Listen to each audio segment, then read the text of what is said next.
തിരക്കിലാണ് അമ്മ. ചേച്ചിയും കുട്ടികളൊക്കെ വരും.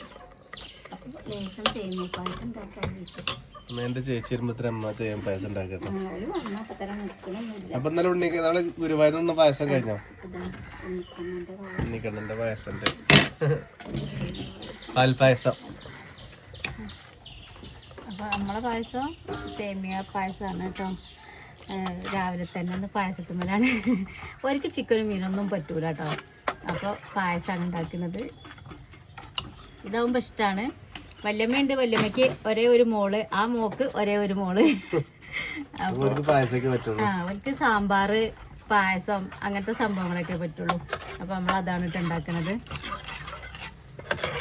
അപ്പോൾ പാലിൽ പഞ്ചസാര സേമിയ ഒക്കെ ഇട്ട് വേവിച്ച്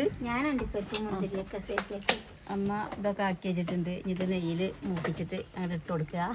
അത്രേ ഉള്ളൂ പണി. പക്ഷേ ഇത് വെന്തിട്ടില്ല.